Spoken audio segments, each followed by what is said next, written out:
Good morning. I'm here with Scott Hamblin, candidate for Overland Park City Council, Ward 6. On behalf of the Johnson County Public Policy Council, thank you, Scott, for being here today. You're welcome. The Johnson County Public Policy Council is made up of 10 chambers of commerce in Johnson County.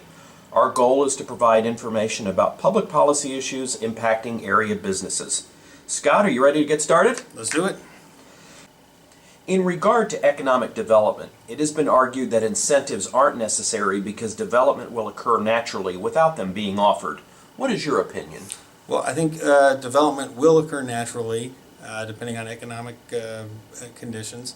I think there are times when tax incentives are appropriate. What I don't necessarily believe is that it's the use of force to constantly push Overland Park forward is always the answer.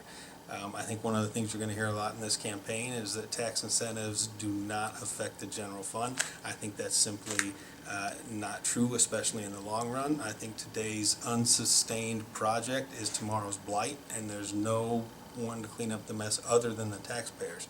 I think there's three things we know about tax incentives. One, I think it fills the pockets of the lobbyists that receive them. I think it has the possibility of creating blight in other areas of the city where businesses can't compete because they weren't offered the same special treatment. And I think the overuse of them definitely threatens the future of Overland Park and the residents. What is your opinion on what is commonly referred to as dark store theory?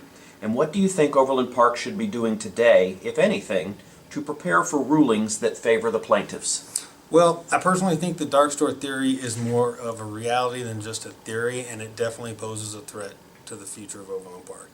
Our own city manager has called it catastrophic. We don't know exactly how it's going to come down, but we do know that it is going to come down, and we know our current leadership has not taken any action to prepare.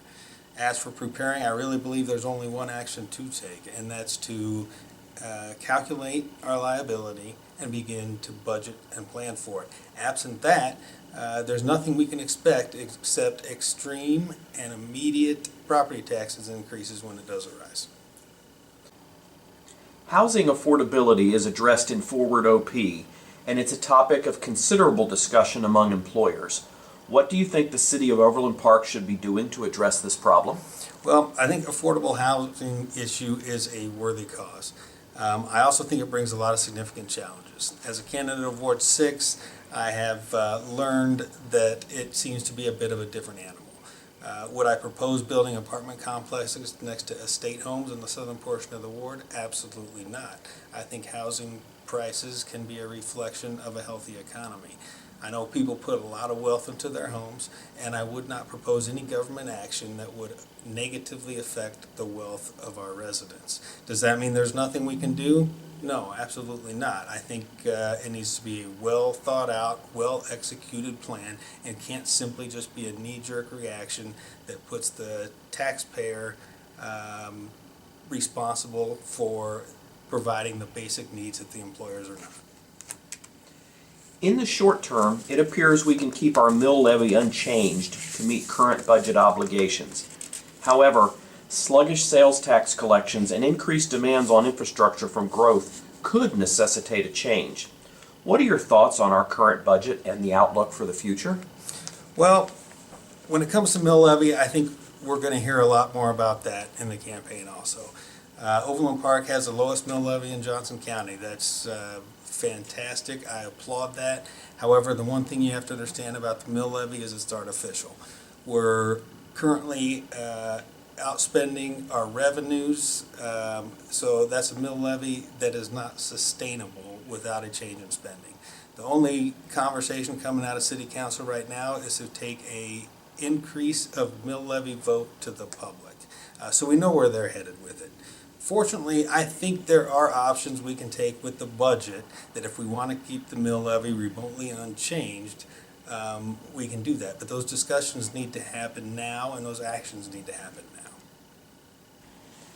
The governors of Kansas and Missouri have recently forged a truce in the so-called economic border war. Do you support their actions, and what impact do you believe their agreement will have on Overland Park? Well, it's early, so I think we'll see. I think on the surface it sounds like a good idea. I think it provides Overland Park an excellent opportunity, as I believe in the city, the schools, and the people as an excellent way to attract and retain business. The Hall Family Foundation released a study saying that it's cost Metro taxpayers $330 million to shuffle companies back and forth across the border, essentially without creating any jobs. Quentin Lucas said this gives us a new sandbox to play in, meaning that it allows us to focus on companies outside the area that will actually bring real jobs to the area.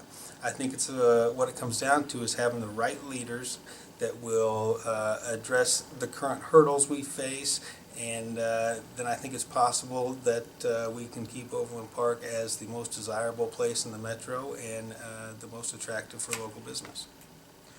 Well, Scott, as we wrap up, tell us why you're seeking public office. What do you believe most distinguishes you from your opponent in the race, making you best suited to serve? Well, I think what distinguishes me the most is that I don't carry 18 years of baggage that comes from lobbyist and influence of being a career politician and being in one office for too long.